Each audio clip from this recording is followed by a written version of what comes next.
So I don't really know what I am doing. Trying to live stream, but I don't want to keep not having content on my channel. So I really want to keep it going. So I decided to jump back on. Um, I don't know whether I should tell anyone to check out my disastrous first live stream on January 20th or not. Um, I had my camera backwards. So all you can see is like a dark screen. You can hear me ranting. That's about it. And it's, I guess, a little bit humorous because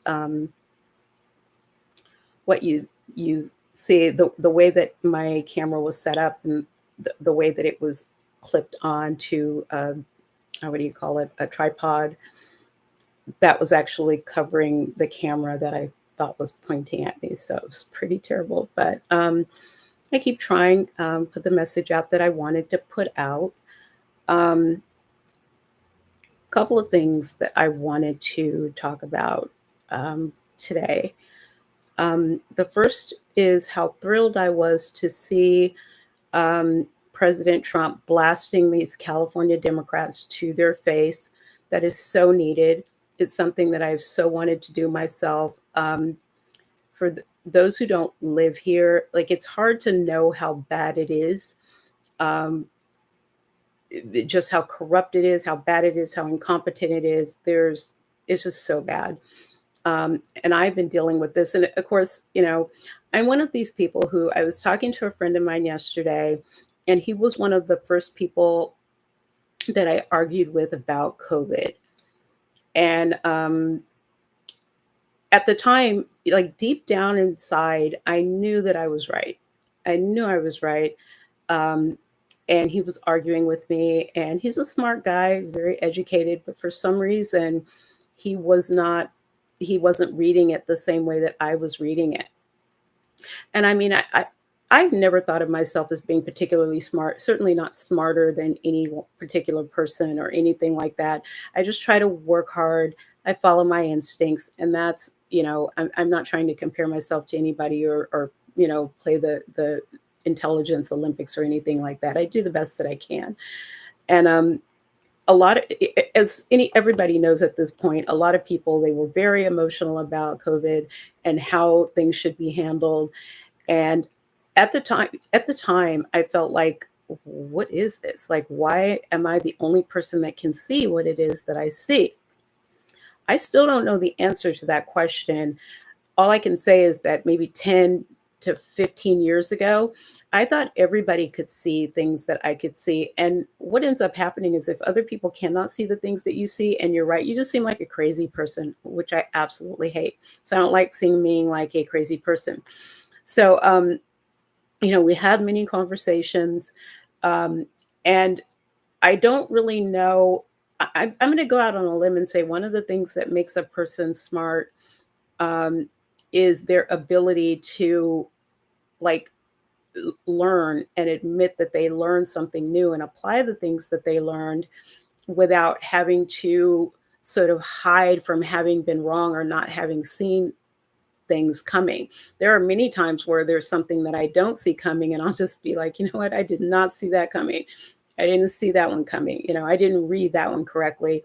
And I don't feel embarrassed about that if it's something that I didn't know. So I'm not really sure where that comes from, when people feel embarrassed that they didn't know. And as a result of that, very few of the people that knew I was right in this particular instance have actually said, you know what, you were right about that one. And that's fine if they don't want to do that, but I'm just not sure what that helps. I don't know if that helps them. It certainly, I don't know. I don't really know what people get from that. So we were talking about that, and I was saying that, I tend to see things, but I feel like it's important for a person to be able to keep their crazy to their self. Um, and I know that's a weird thing to say, but the difference between somebody that society's, we have societal norms, whether we like it or not. We do have societal norms. We have social norms. We have things that we expect other people to do that we consider to be normal. And if you don't want to become isolated, um, you have to be able to respect those societal norms. And if you are okay, there's always going to be people who are going to be the ones who say, you know what, I'm going to fight to break this. I want to remove this as a norm, or I want to introduce this. And each individual can take on that fight. Each individual can decide, you know what, I'm willing to suffer the consequences because this is something that I'm willing to fight for. And I think that as long as you know that's what you're doing, you're much less likely to be seen as crazy, at least not in the traditional sense. People may feel like, you know what, you're out there. I don't know why this is important to you. You're paying a price, there are consequences, but you're doing it anyway. So, it's something to be said for being able to see things that are coming. Um, but if no one else can see it and no one believes you, it's a very lonely place to be sometimes, being able to have, if you want to call it a gift, that gift. Um, because I remember many people just act, everybody went through that with COVID, I think, for whatever reason, the people who were not believers. And I even had arguments with my own doctors during COVID. And it was very not pretty.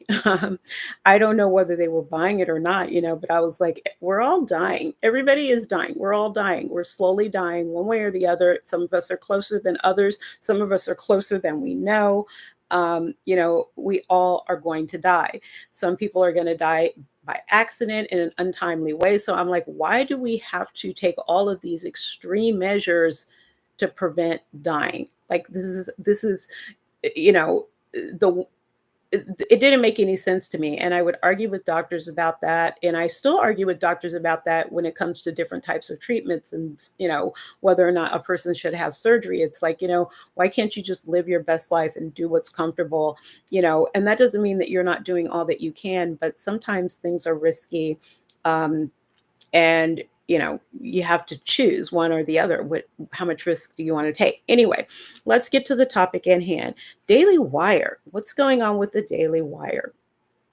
Now, the first sign of trouble that I saw with the Daily Wire was way back when Steven Crowder talked about his consideration of joining their team, and the nature of the contract that they had presented to him. And there was a lot of discussion back and forth from different people about who was right, who was wrong.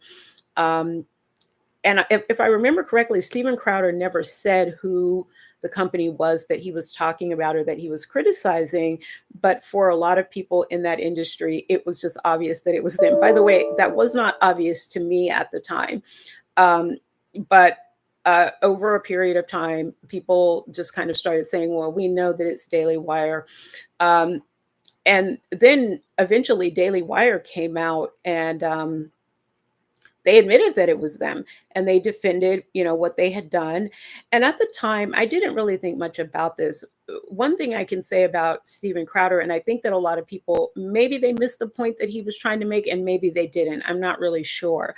But I feel like the point that he was making is that when it's me and Daily Wire, we are two high level people in this industry, and we have generally an equal amount of power in our, and that he was really trying to make the push that he was making for people who didn't have that kind of power.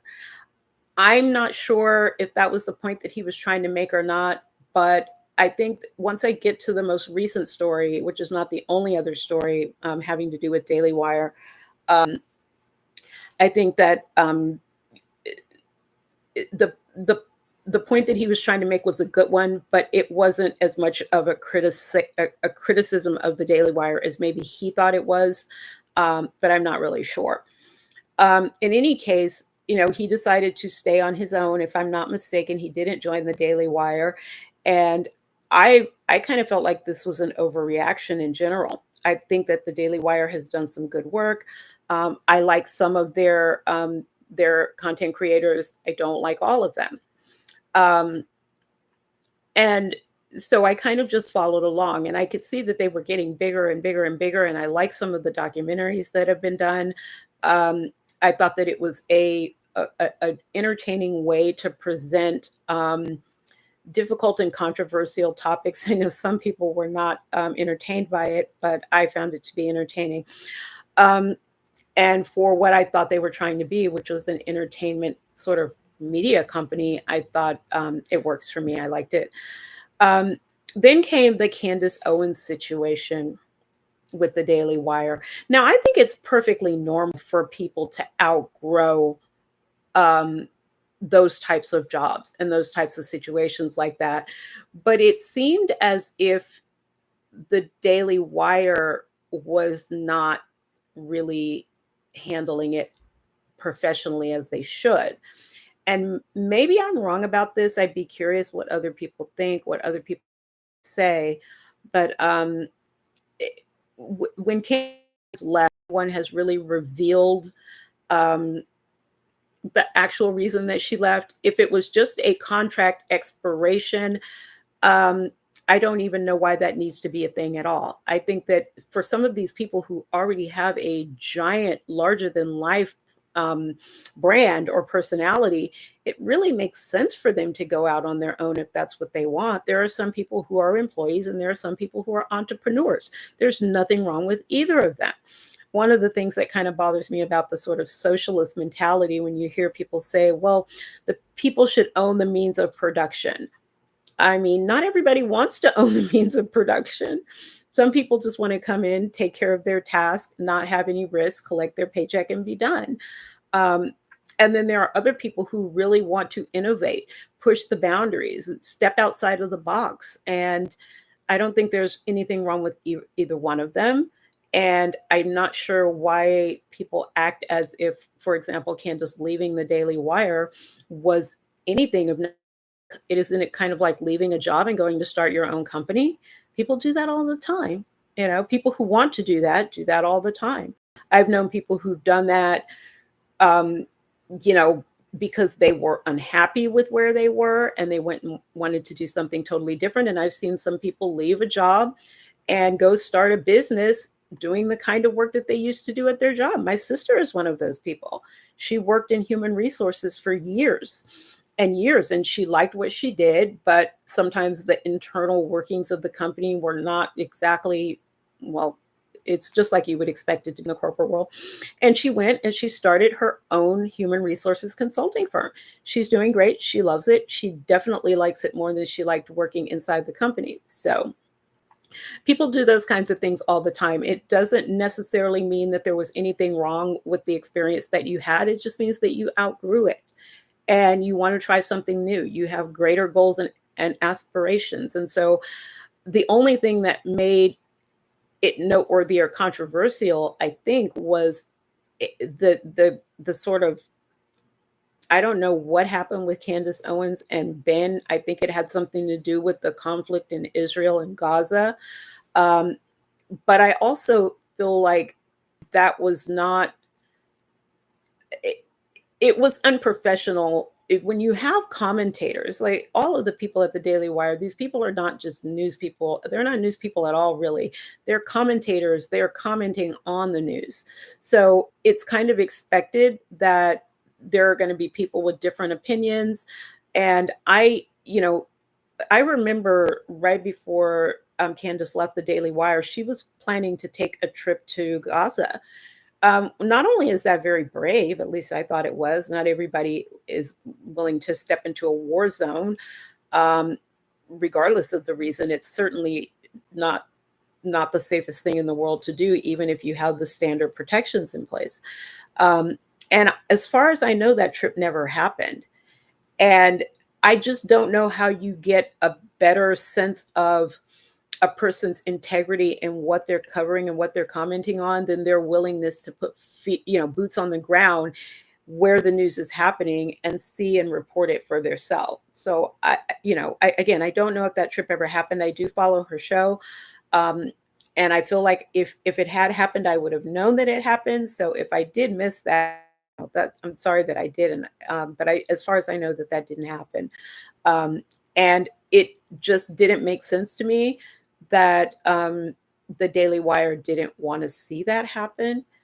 Um, Even if there was some kind of a contract dispute or her contract was coming to an end, I would have really questioned. As far as I know, no one else has done that from the Daily Wire. Correct me if I'm wrong, but I'm not aware that anyone has gone, to that area to report from the ground what's going on. I would have said, "Hey, let's extend your contract for another 3 months so we can get this trip done." Again, these are things that seem like would have made sense for it to happen, even if there's a conflict, because and just sort of make that happen. I thought it would have been great for the network, for the Daily Wire, for the company, for the organization, and it it kind of baffles me that there was no there that seemed to be irrelevant in whatever type of contract dispute they had. Um, I feel like Ben Shapiro, in that particular instance, diminished himself somewhat the way that he handled it. And I always give people the benefit of the doubt that they are reacting to, a particular situation or incident, and they may not handle it in the best possible way. But for a person who one of their most famous sayings is "facts don't care about your feelings," this was a very unexpected sort of emotional outburst from him, that I didn't really see coming. See what I did there? Yeah, I didn't see that coming, and I was kind of surprised by it. Now, I know very little about the other man that people mention. I don't know who has ownership stake in the Daily Wire, and who doesn't. I know Ben Shapiro, and I think they call him Boring, Jeremy Boring, Justin Boring, something like that. Um, and he seems to be more or less professional behind the scenes, running a business. Um, and so those are the two that I know in terms of being founders or maybe co-founders or maybe ownership stakeholders in the company. I'm not really sure. But either way, I felt like Ben reacted quite emotionally to the situation and in a way that wasn't necessarily good for their business. Um, Whether you agree with someone or you don't agree with someone, I think that you need to be able to have the ability to determine whether you feel like they're sincere. Um, and I just don't know if Ben was upset with Candace because he didn't think she was sincere. I find that hard to believe, if I'm being perfectly honest, or because he was not really able to handle the disagreement. I don't know the answer to that question, but it wasn't a good moment for them, I didn't think. I wish and hope that it was just simply a parting of the ways, because Candace outgrew that role as an employee and wanted to go out on her own. Um, so that was the next situation. And then comes along the Brett Cooper situation. Now, I did not watch Brett Cooper's show. It wasn't a show that I watched. I was actually quite, I really got to, I may have watched her show, her episodes, a couple of them over the time that she was there. But my understanding was she was there doing that job for 3 or 4 years. And I doubt if I saw 5 episodes of the comments section while, she was doing it. What I saw was a lot of people covering her content after it started to circulate that she was going to be leaving, and then after she actually did leave. And so um, this scandal again seemed like maybe this was a situation where she just simply outgrew the role. You know, from her, I detected no hostility towards the Daily Wire. And maybe it's all rumor mill, or everything else, but I do feel like it was a big L for the Daily Wire to replace her with her former producer. And that, this is nothing in the way of insulting the new lady who replaced her. I don't know anything about her show. I don't know a lot about her. I just feel like it was not the right move. And for a company that's done so well and has been so successful, it's starting to get very difficult for me to understand how they're making such big mistakes. Um, and again, I think that this was a mistake. I think that the right thing to do, if you have a situation where someone is parting ways, I'm not, you know, it seems like it could have been a negotiation to allow Brett Cooper to keep or purchase the comment section brand, if she was interested in doing that, and to develop new talent based on their own branding and allowing them to sort of develop their own thing. I think putting someone else in that slot, I don't understand it as a business move. Um, and it to try to emulate the prior, I just didn't get it. I don't get it. Um, and I understand that Daily Wire is a large company. They are a strong company. They're making a lot of money, but so did Blockbuster Video at one time. Um, there have definitely been companies that have come and that have kind of, overseen their own sort of downfall. I'm not wishing that, and I don't feel like they're anywhere near that at this point, but I don't like the pattern. Um, I know that there's many, many people out there that probably are just salivating and chomping at the bit to see this company go down, and I think that that would be a really sad thing to happen. I don't wanna see them go down. I'd like to see them succeed. So, I'm I'm hoping that they will get some management into the company. Sometimes having the founders so hands-on, if they're that hands-on, maybe I don't know, um, that feel like this is our baby. Maybe they're a little bit too close to be involved in some of the decision making. Um, you know, Maybe that's part of it. Maybe that's not part of it. Um, if people are leaving because they are too constrained, um, or they're not making enough money, then I think that that says a lot too, because if someone is that valuable, if they're an intellectual property of the company that's that valuable, why are they having to leave over money? Sometimes I feel like it's not necessarily money. If it's creative freedom, why are they having to leave over creative freedom? What is it that Daily Wire is trying to prevent in terms of people's creative freedom that would allow them to let major successful talent leave? Um, so I don't know the answer to these questions, but if Daily Wire's if their business model is something other than just outright allowing the content creators to tell the truth about the subjects that they cover from their perspective, then I don't know how sustainable the business model is.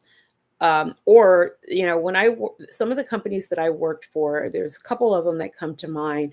One of them was Interdent. It was a dental management company, and I used to say that they were a training ground or something like that. Employees only stayed there, the good employees, the best employees only stayed there for maybe a couple of years, and then they would move on. And the other one was when I worked at the Coffee Bean and Tea Leaf in their corporate office. It was a good place to come in, move up, learn things that you maybe wouldn't get a chance to learn in other more organized companies. And then they would leave and go get a job doing the things that they learned while they were working at these companies. And for the company, that could be costly because you were always turning over the people that you developed. And a lot of times it was due to pay issues. They didn't pay well. Um, and a lot of times the people that worked there were overworked. So the company never, it's like you cultivated this talent and now you're going to let them walk. This, I don't think that this is a good business model. I don't necessarily believe that it's about money, but if it's about money, that's not good. And if it's about control, I, that's not good either. I mean, I think you have to hold people to the standard of telling the truth. Um, but I think that in this day and time, the last thing that we need are companies that are saying, but you can't tell that truth. Now, that truth we have to stay away from. Let's just not touch that one. And I don't know if that's part of it or not. I really don't know. So I'm just kind of throwing things out there. Daily Wire has really become mainstream. And sometimes becoming mainstream literally comes with strings and fears that you will be sort of kicked out of the in crowd. Um, if that's what's happening, I hope that they will start trusting the truth and trusting truth telling and elevate that above being part of the in crowd. Um, because I this is not a good trend. And like I said, there are many times when I see things coming when other people don't see it, and it seems like it would be impossible for you to ever get to that point. I'm not saying that, you know, what I'm saying is it's not a good trend. And if the trend continues, it will be only a matter of time before the business starts to suffer some major, major defeats, major L's. So that's what I have to say about the Daily Wire. California. I've lived in California for a long time now, and it's been about 35 years.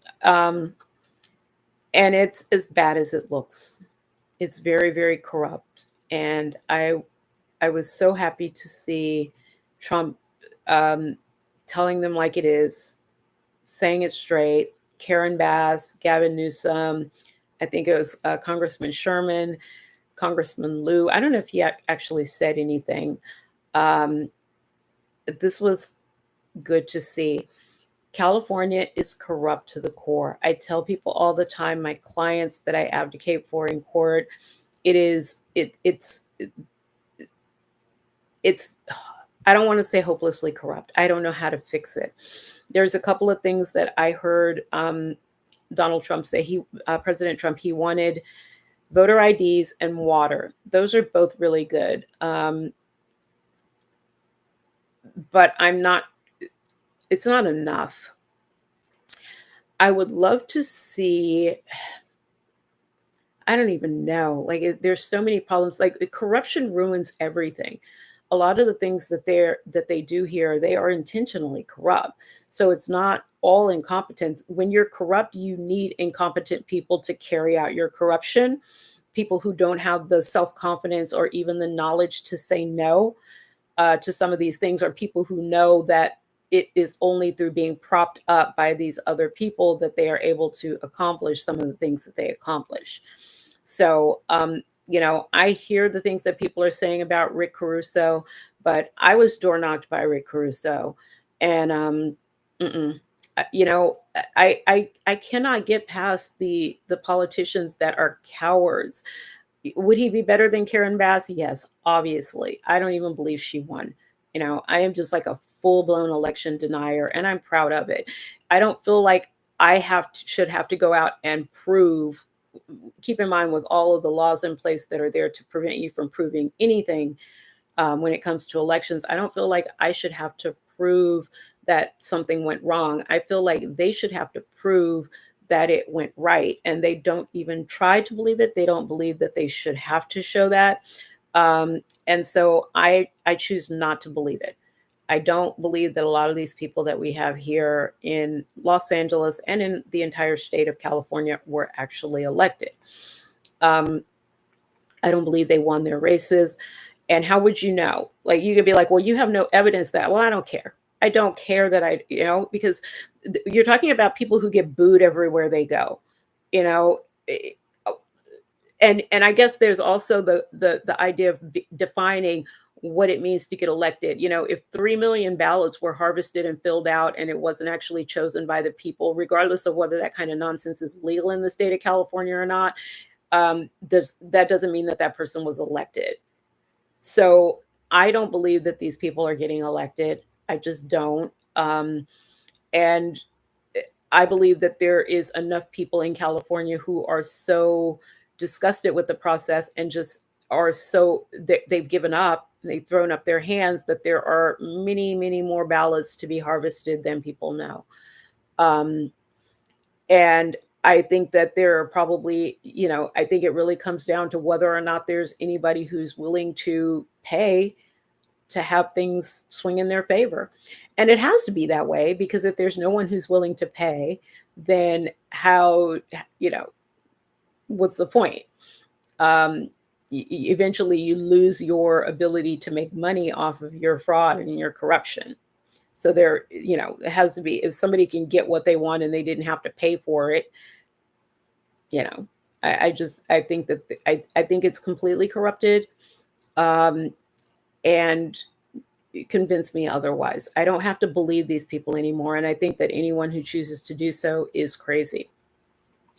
One of the things that's going to be coming up, and I'm going to be live streaming about, is some of the legal cases um, that I've been working on. And a lot of yeah, most of the people that I work with, they have lawyers. So a lot of what I do is just simply discovery and helping people with their discovery, because even your lawyer cannot really do your discovery for you.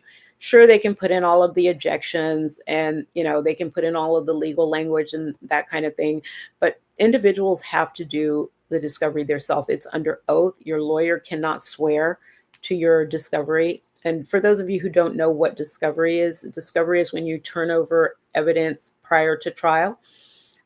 So someone may say, I want all your communications about this contract, all your communications about that, or can you explain in detail how this happened or how this went down? Those kinds of things are included discovery, and a lot of times it is very burdensome. In fact, sometimes it's so burdensome that people will go to court and say, "Please, I don't feel like I should have to turn this over or collect this information because it's such a burden." So it is, to me, and I think that most people would agree, that cases are either won or lost in the discovery process.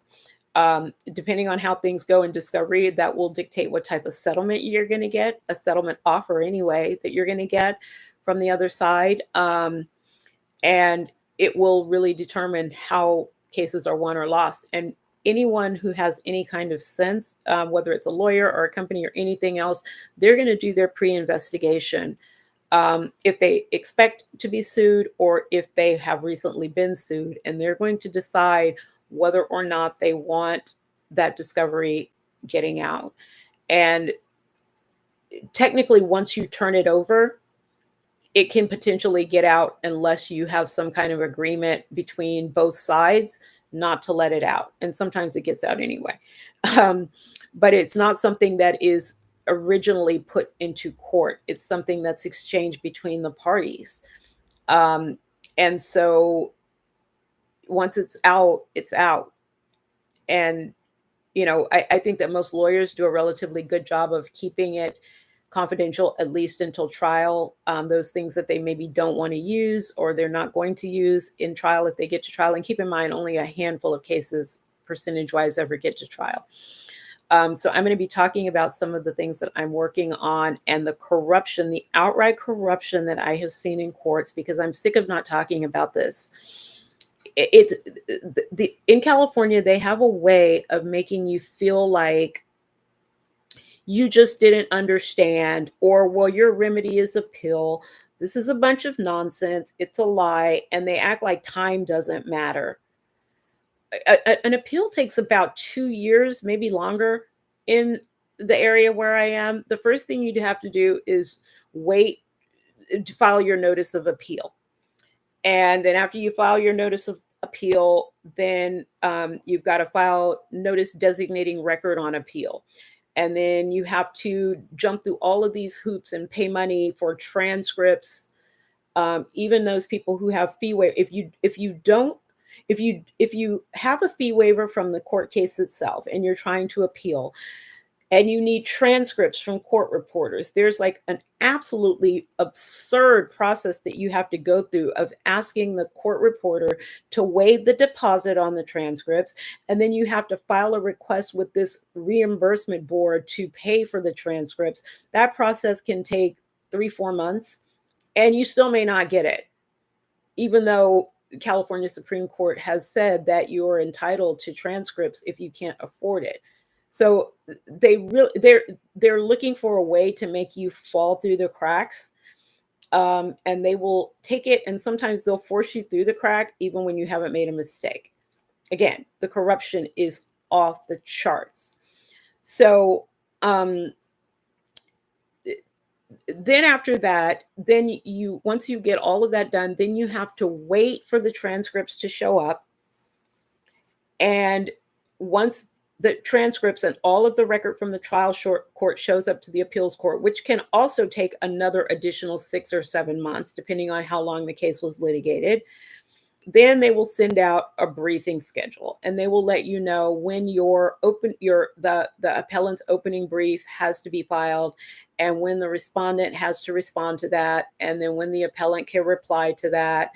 And they'll set that schedule out, and then after a few more months, sometimes several more months, they will send you a letter asking you saying that the case is fully briefed, and they will ask you whether or not you want to make oral arguments or you don't want to make oral arguments.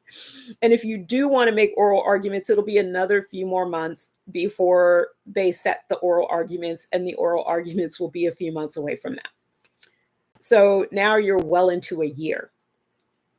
And then you go to the appeals court, you have your oral arguments, and then they will let you know that they're going to mail your decision when they make it. And usually by the time you get that decision, it's been anywhere from 18 months to 2 years. And so even if you are able to get a reversal on appeal, which is rare, it's now been 2 years. And usually the best you can hope for if you get a reversal is you have to go back and start over. In the particular landmark case, or I'm calling it landmark, for me it was in the case where the California Supreme Court made the decision that people are entitled to transcripts. If they can't afford them, that they have to be paid for. They have to find a way to give you that because that's part of due process. That case went on for 12 years. So this man was filing his lawsuits, getting them dismissed, getting his appeals dismissed, going to the next level, going back, being ordered to be given a new trial, having similar things happen. This case went on for 12 years before he finally got that decision in his favor.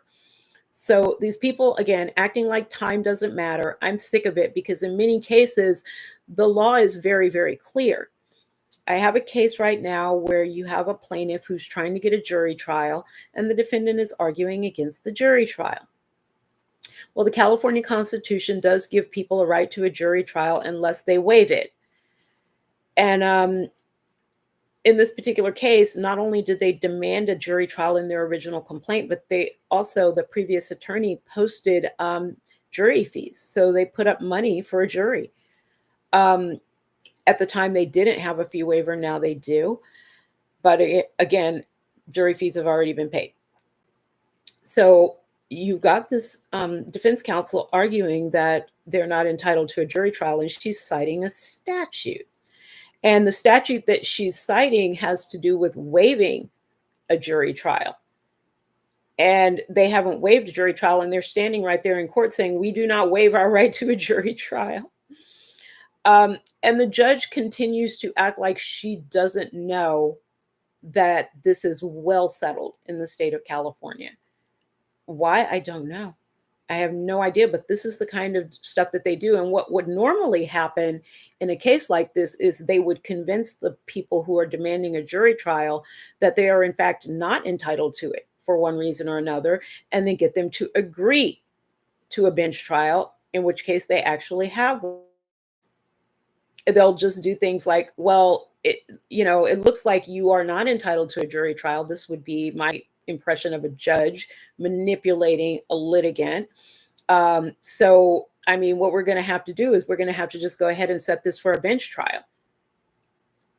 And the person's like, okay. And then that's it. You've actually waived your right to a jury trial because you believe that you had no choice. I have seen that happen more than once. So when when people ask me and they're getting ready to go to court, I was like, never agree to it. Tell them that you object to it and force them to do it over your objection. You'll find out they're not going to do it. Now, very few will, but most won't.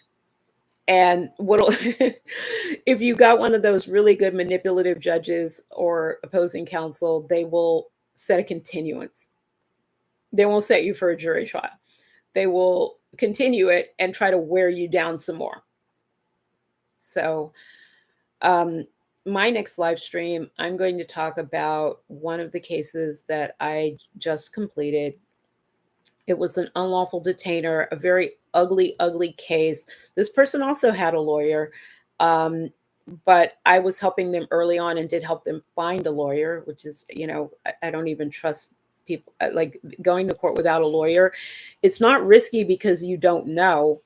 It's risky because they will treat you differently. They will disrespect you, they will lie to you, manipulate you, and they will violate your rights in the courtroom if you are not represented. But I'm seeing more and more of these bogus evictions, many of them tied to one law firm, um, and they're evicting people for literally no reason. They're creating reasons to evict people, and then they try to win their case by legal bullying. And I don't even know how to put a stop to this. So they're doing things like refusing to accept people's rent.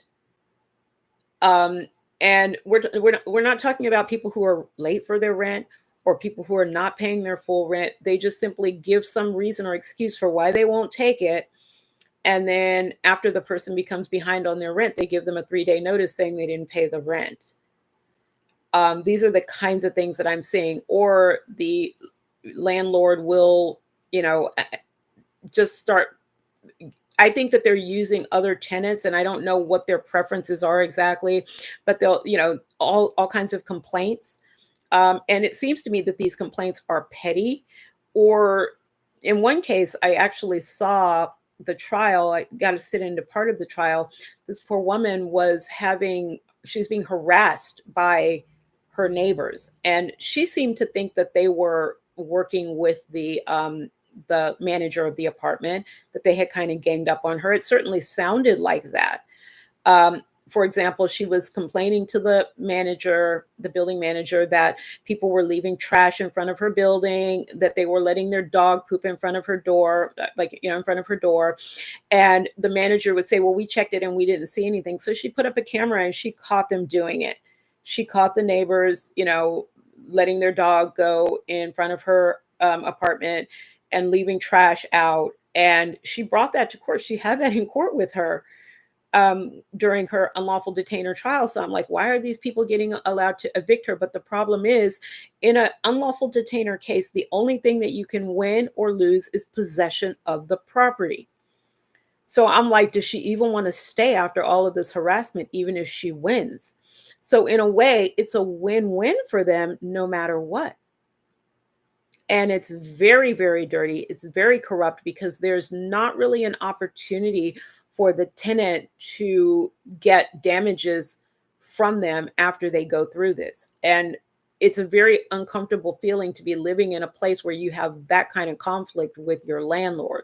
Some people are fine with it, but most people are not. This is it's a situation where it's kind of like they're trying to mentally play with you, almost like a movie. Like, imagine having someone like leaving trash and dog poop in front of your unit and then telling you it didn't happen.